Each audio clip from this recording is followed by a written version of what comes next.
The Great Hall of the United Earth Federation was quiet. It was a huge room with a high ceiling. Soft light came from the walls. In the center, a large round table was made of polished wood. Men and women sat around it. They wore neat, simple uniforms. Their faces were calm. They were waiting. At one end of the table sat Ambassador Park Ji. Her black hair was tied back. Her hands were resting on the table. She watched the main screen on the wall. Her face showed no emotion. Next to her was Quan Su, the Chief of Defense. He was an older man with a strong posture. He looked at a small data pad in his hand. He was reading, looking completely bored. On the screen was a view from space. It showed the blue and white marble of Earth. It was peaceful. Then the screen flickered. A sharp sound filled the room. It was a sound that did not belong. All the lights in the hall went dim. The main screen turned a deep, bloody red. A voice deep and rough echoed from the speakers. It was not speaking any human language, but the computers translated it instantly into English, Korean, Mandarin, Spanish, and every other tongue on Earth. People of the world called Earth. The image on the screen changed. A creature appeared. It was massive, even on the screen. It had thick gray skin that looked like the shell of an insect. Its head was large, with two deep black eyes that held no warmth. 4 strong arms were crossed over its chest. It wore armor made of a dark metallic substance.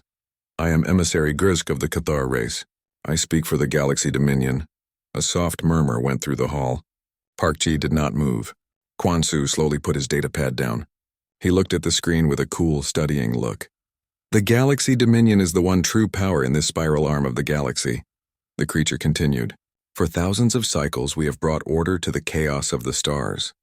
We have welcomed countless species into our fold. Some joined with wisdom, others were made to see reason. The emissary leaned forward. Its black eyes seemed to stare right into the soul of everyone watching. Your world has been observed.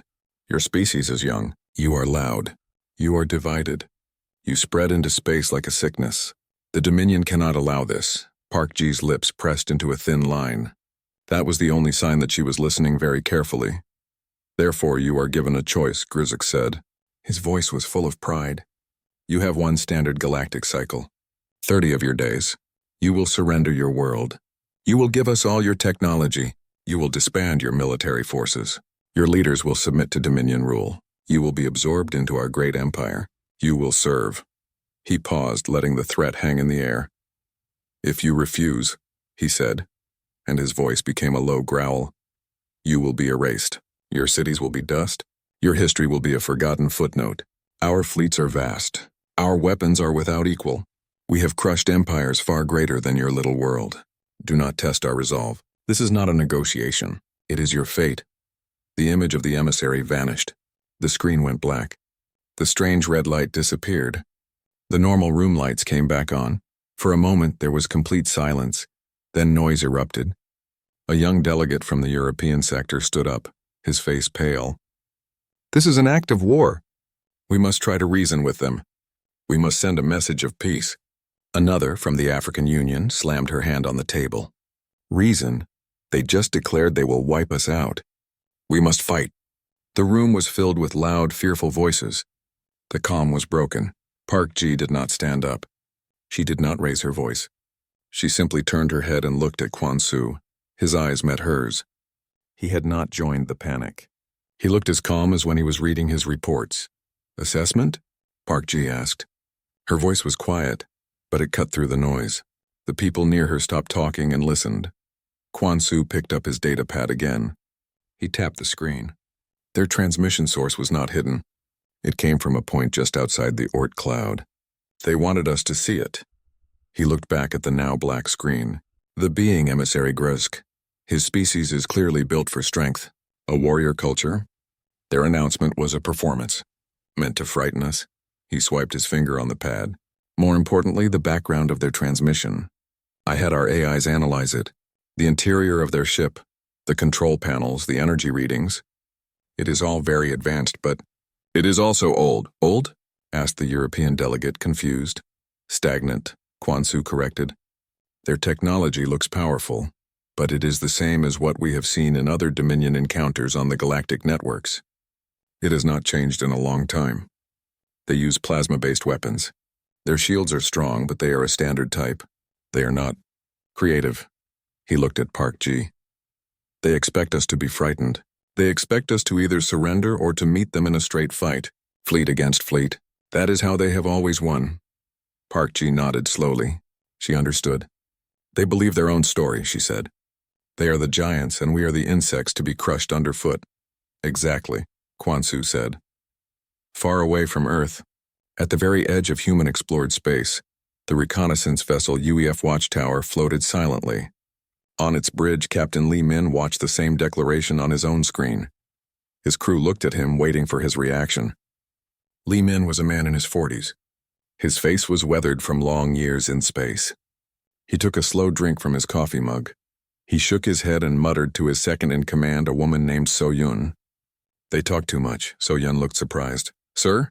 Never show your whole hand before the game starts, Li Min said, putting his mug down.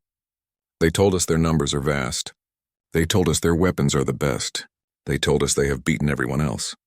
They told us exactly how they think. They are proud. And pride makes you blind. Back on Earth in the Great Hall, Park Ji stood up. The room fell silent again. All eyes were on her. She did not address the fear in the room. She did not give a speech about hope or defiance. She spoke in clear, simple orders. All planetary defense systems are to be moved to readiness level 2. All deep space monitoring stations are to focus on the transmission origin point. The science division will analyze every byte of that message. I want a full psychological and technological profile of the Cathar in this galaxy dominion. She turned to Kwansu. The military response will be ready in 24 hours. We will not wait 30 days. We will not surrender. We will not panic. She looked around the room, her gaze steady and strong. They have announced a war. We will treat it as a problem. And we will solve it. She picked up her own data pad and walked out of the hall. The meeting was over. The time for talking was done. The work was about to begin. The Galaxy Dominion had made their move. Now it was humanity's turn. The silence in the Alpine Command Center was heavy, but it was not a silence of fear. It was the silence of intense focus. The room was buried deep under a mountain. The walls were lined with glowing screens showing maps of the solar system, data streams, and complex equations. This was the brain of Earth's defense. Ambassador Park Ji stood near the central holotable. Kwansu was beside her. They watched as men and women in uniforms worked quietly at their stations. There was no shouting, no panic, only the soft sound of fingers tapping on consoles and the low hum of powerful computers. A woman walked towards them. She was Commander Kim Hana, the lead strategist. She held a data slate in her hand. Her face was serious, but her eyes were sharp and intelligent. The initial analysis is complete, Kim Hana said. Her voice was calm and clear. She placed the slate on the holotable. A three-dimensional image of a Cathar warship appeared above it. As Chief Kwansu predicted, their technology is powerful but predictable, she began. She pointed to the ship's main cannon. Their primary weapon is a plasma lance. It is very strong. It can cut through most armor we have, but it takes several seconds to charge. And it fires in a straight line. She then highlighted the ship's shields. Their shielding is strong against energy weapons. But it is a static system. It does not change or adapt quickly. If you hit it with a new type of weapon, it takes their systems a long time to adjust. Kim Hana looked at Park Ji and Kwansu. Their tactics are the most telling. We have reviewed all known Dominion battles from galactic records.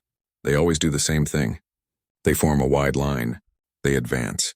They fire their plasma lances all at once. They break through the enemy's front line. Then they send in their troop carriers. It is a simple hammer, Kwansu said, nodding. They are used to being the biggest hammer. They have never met a nail that did not bend. Exactly, Kim Hana said. They expect a stand-up fight, a traditional battle. They believe their strength and their numbers will always win. She allowed a small, dry smile. They do not seem to understand the concept of a trap. On the holotable, the simulation changed. It now showed the Sol system. Dozens of red dots representing the Cathar fleet moved in from the edge. They formed a perfect broad line, just as Kim Hana said they would. Then blue dots appeared. They did not form a line. They appeared in small clusters near Jupiter, in the asteroid belt, and even floating near Mercury. They were not in a position to meet the red line head-on. This is our proposed response, Kim Hana said. We do not meet their strength with our strength. That would be playing their game. We let them come. We let them think they are winning.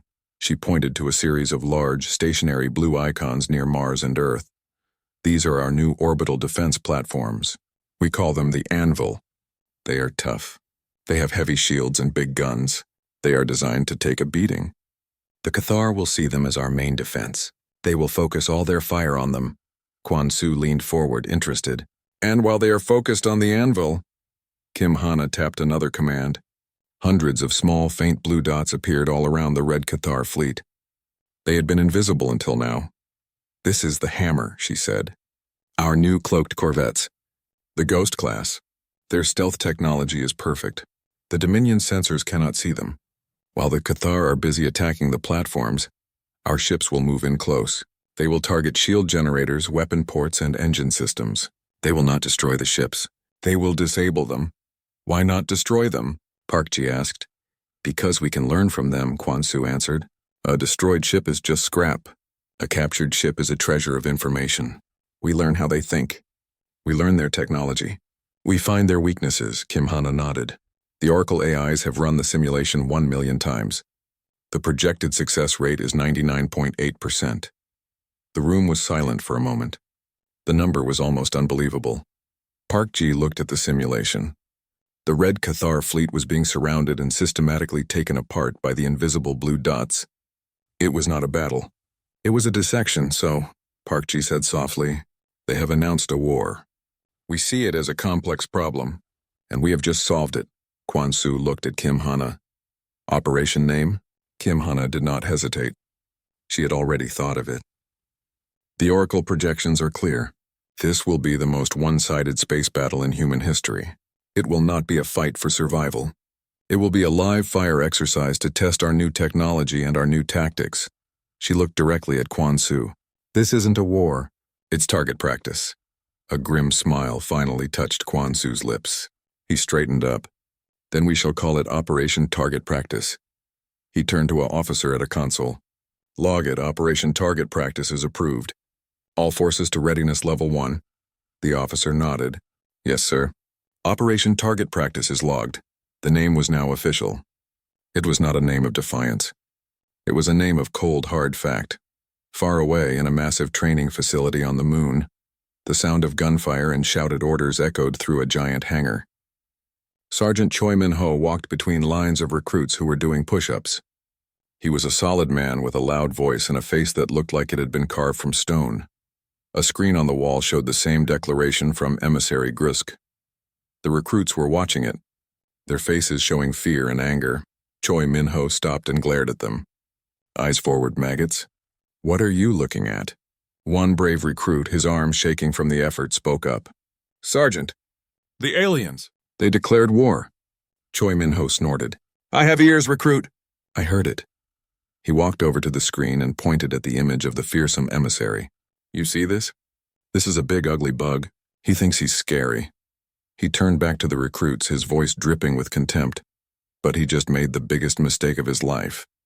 He started pacing again. The galaxy thinks it's coming for a war. They think they're going to have a big, glorious battle. He stopped and smiled, a hard, nasty smile. But we're not going to give them a war. We are going to give them a lesson. We are going to show them that humanity does not fight fair. We fight to win. He leaned down close to the face of the struggling recruit. You think those forearms are tough? I've seen toddlers with better coordination. Now drop and give me 20 more. The Dominion isn't going to shoot itself. Move. The recruits, their fear replaced by a new determination, pushed themselves harder. The name was already spreading through the ranks. It was not a call to arms. It was a statement of purpose. They were not preparing for a war. They were preparing for target practice. The void near Jupiter was silent and cold. The giant planet hung in the blackness, a swirling marble of orange and white. Its moons were tiny specks of rock and ice. This was the anvil upon which humanity would break the galaxy dominion. Captain Lee Min stood on the bridge of the UEF watchtower. His ship was far from the coming battle, a silent observer. On his main screen, he watched the edge of the solar system. Space itself seemed to tear open. One by one, ships of the Cathar Armada slid into reality. They were exactly as they had appeared in the declaration, dark, spiked, and menacing. They looked like a swarm of angry insects. They moved forward, forming a perfect wide line. It was a formation of pure arrogance, designed to overwhelm. Li Min took a slow drink of his coffee. "Just like the simulations," he said to his second-in-command, So Yun. They did not even change their approach. On the bridge of the lead Cathar battleship, Fist of Gursk, Commander Vork felt a surge of satisfaction. His forearms were crossed over his chest. On his view screen, the human system looked weak and undefended. A few small orbital platforms floated near the red world they called Mars. They were pitiful. "Scan the system," Vork commanded, his voice a low growl. "Scanning, Commander," a subordinate chirped. "We detect minimal energy readings from the inner planets. A few defensive platforms. Their technology is primitive. They are hiding," Vork snorted. "They are frightened. They huddle behind their little shields. They think it will save them." He pointed a thick claw at the screen. "The main human world is the blue one. We will crush their defenses at the red world first. Then we will move inward. All ships advance. Target the orbital platforms. Show them the power of the Dominion." The Cathar fleet surged forward. Their engines glowed with a harsh purple light. Their formation was perfect, a wall of death moving towards Mars. On Earth, in the Alpine Command Center, the mood was calm. Kim Hana watched the holographic display. The red line of enemy ships moved predictably towards the blue icons labeled Anvil Group Alpha. "The Anvil is in position," she said. "The hammer is ready. All Ghost-class corvettes are holding position. Their stealth fields are stable. The Cathar show no sign of detection." Quan Su nodded. "Let them commit. Let them feel confident." The Cathar fleet opened fire. Lances of superheated green plasma shot across space. They slammed into the human orbital platforms. The platforms shook. Their shields glowed brightly, absorbing the incredible energy. "Direct hits," a Cathar officer reported. "Their shields are holding, but they are weakening.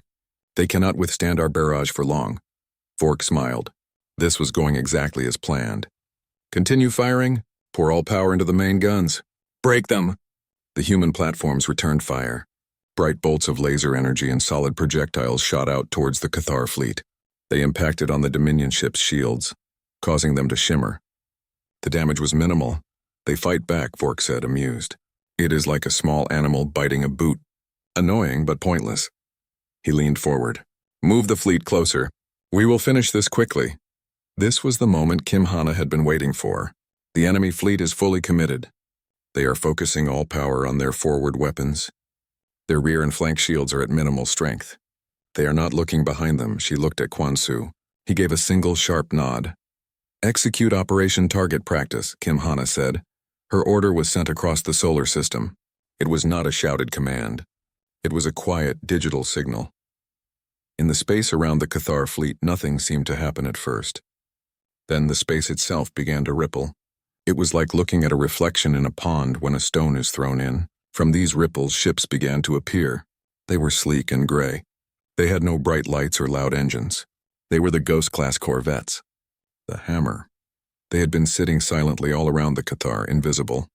Now they were here. On the Fist of Gursk, alarm sirens blared. Lights flashed red. "Commander!" the sensor officer shrieked, his voice full of panic. "Multiple contacts! All around us. They came from nowhere." Vork spun around. "What? Where did they come from?" "Scan them." "It is impossible. Our sensors did not see them. They are human ships. Hundreds of them." The human corvettes did not fire plasma bolts or lasers. They fired something else. Canisters that burst into clouds of microscopic drones. The drones, called Vipers, swarmed over the Cathar ships. They did not try to blast through the shields. They attached themselves to the shield projectors and started eating through the power conduits. Other human ships fired missiles that did not explode. They released powerful magnetic fields that latched onto the Cathar engines, locking them in place. Chaos erupted on the Cathar bridges. Their weapon systems went offline. Their engines shut down. Their communications were jammed by a storm of electronic noise. They could not move. They could not shoot. They could not call for help. Vork stared at his view screen in horror. His mighty fleet was not being destroyed. It was being taken apart. It was being disabled. A human corvette flew past his window so close he could see its markings. It did not even fire at him. It ignored him, moving on to the next ship. On the bridge of the UEF Anvil, the human battleship that led the Anvil group, Commander Park Jun watched the display. His ship had taken a beating, but its shields had held just as designed. All Hammer units report successful disablement of enemy vessels, his tactical officer said. The fleet is neutralized. Park Jun smiled. It was not a smile of joy, but of satisfaction. A job well done. Order the Marine Orbital Drop Shock troopers to prepare for boarding actions. Tell them to be careful. We want the ships intact. And tell them, happy hunting. Back on the watchtower, Li Min watched the entire battle unfold. It was over in minutes. The Great Cathar Armada was now a floating graveyard of silent, powerless ships. A few were trying to turn to run, but they were quickly surrounded and disabled by the swift human corvettes. So Yun let out a breath she did not know she was holding. It was so easy. Li Min put his empty coffee mug down. It is easy when you know the test answers beforehand, he said. They studied for a different test. We wrote the test. There is a difference. He looked at the crippled flagship, the Fist of Grusk. They came for a war of annihilation. We gave them a field test, and they failed. The silence returned to the space around Jupiter, but now it was a different kind of silence. It was the silence of a lesson learned. The lesson was simple. Do not pick a fight with someone who thinks of your war as target practice. The Great Cathar battleship, Fist of Grusk, was dead in the water. The lights on its bridge flickered. The low hum of its engines was gone, replaced by an eerie silence. Alarms still blared, but no one was there to turn them off. The crew was in a state of shock. They had never known anything but victory. This was not just defeat. It was impossible. A new sound echoed through the dark corridors. A heavy rhythmic thump, thump, thump. It was the sound of magnetic boots on metal.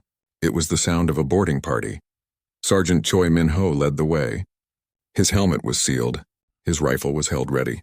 Behind him, his squad of Marine Orbital Dropshock troopers moved like shadows. They flowed through the ship's halls. Their movements were smooth and practiced.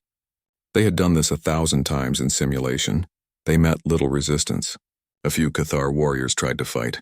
They roared and charged with their plasma rifles. They were brave, but their tactics were simple. They ran straight at the humans. Choi Min-ho and his squad did not run. They knelt. They took aim. They fired precise shots that hit the warriors in their legs and arms. The Cathar fell screaming in pain and confusion. The humans did not kill them. They disabled them. They moved on. They are not trying to kill us, one of Choi's soldiers said over the comms. Of course not, Choi grunted. A dead soldier is useless. A captured soldier has information, and his friends waste resources trying to save him. It is smarter. He kicked open a door. The room was empty. They do not think smart. They only think strong. They reached the bridge doors. They were sealed shut. Choi nodded to a specialist. The soldier placed a small charge on the door. There was a quiet pop. The door slid open.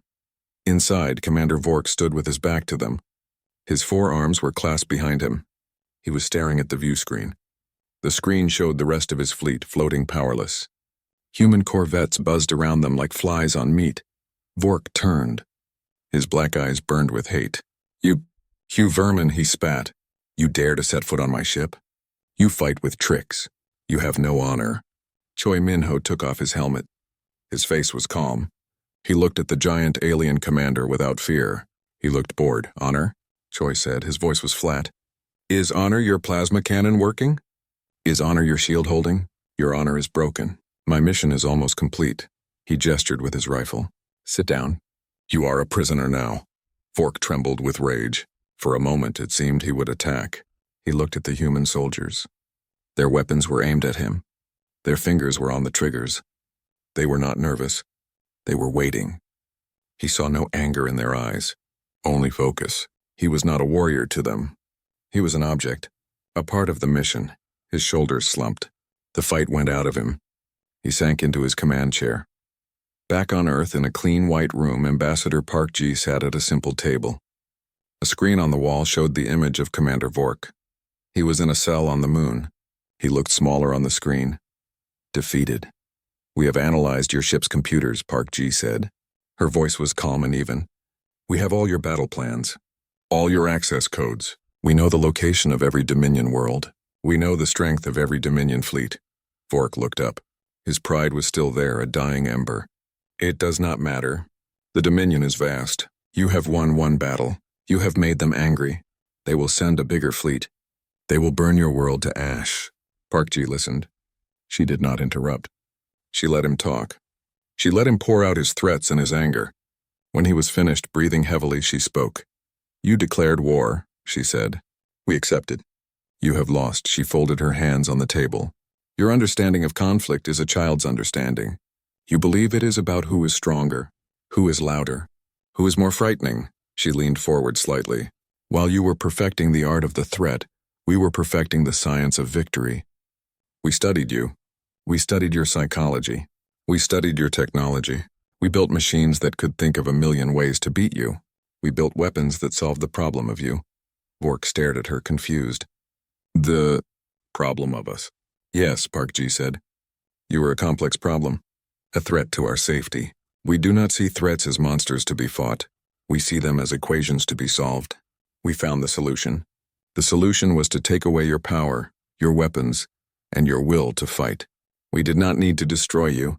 We just needed to make you irrelevant. She picked up a data slate. You came for a war of annihilation. We treated it as a field test, a test of our new ships. Our new stealth technology, our new tactics. She looked directly into the camera, into his eyes. And you performed exactly as our models predicted. You did everything we thought you would. You were predictable. This was the final blow. The words hit Vork like a physical force. He flinched. All the pride, all the anger drained from his face. He was not a mighty commander who had been defeated in a great battle. He was a variable in a human experiment. He was a data point. He had not even been a worthy enemy. He had been a test subject. His head dropped. He said nothing. The last bit of his spirit was gone. Parkji watched him for a moment. Then she stood up. You will be treated well. You will be given food and water. You are no longer a threat. She turned and left the room. The screen went dark. The war was over. The lesson was taught. The Galaxy Dominion had learned the hard way that humanity did not fight with rage. They fought with logic, and logic was a weapon for which they had no defense. The Great Hall in Geneva was full again. But this time it was not just humans who filled the seats. Holographic figures stood and sat in the spaces between the real people. There were tall, slender beings with gray skin and large eyes. There were creatures that looked like large, furry reptiles. There were floating orbs of light that pulsed with intelligence. They were the ambassadors of the galactic community. The same ones who had heard the Dominion's boastful declaration weeks before. They had all come to hear the human response. They expected to see a victorious, angry species. They expected threats and demands. They expected a new power to rise, just as brutal as the old one. The room was silent. All eyes were on the central platform. Ambassador Parkji walked to the podium. She wore a simple, dark suit. Her face was calm.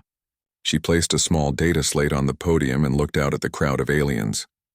She did not smile. She did not frown. She simply began to speak. Her voice was clear and steady. It was translated into 1,000 languages at once. Weeks ago, the entity known as the Galaxy Dominion announced a war against humanity. She paused, letting the words hang in the air. The alien ambassadors leaned forward. This was the moment. That conflict is now over. A soft murmur went through the crowd.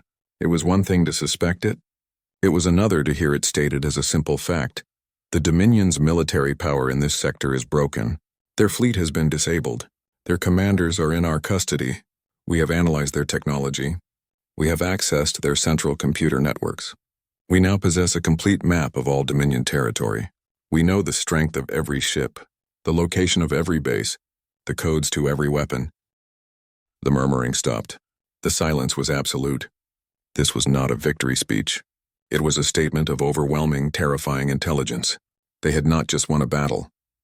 They had taken the enemy apart and learned all its secrets. Parkji continued, her tone never changing. Let this be a new announcement to the galaxy. She looked slowly around the room, making eye contact with the holographic figures of the other species. Humanity does not seek dominion. We do not wish to rule over other species. We seek knowledge. We seek growth. We seek peaceful coexistence with any who offer the same. This was not what the galaxy expected. They watched her, confused and wary. However, the single word cut through the room. Her voice hardened just a little. It was not a shout. It was the sound of a door being locked. We will treat any future hostile action against our species, or any species under our protection, with the same analytical precision we applied to the Galaxy Dominion. She picked up the data slate. She did not look at it. She held it up for a moment, then put it back down. You may consider our previous response our final and only warning. We are not warriors looking for a fight.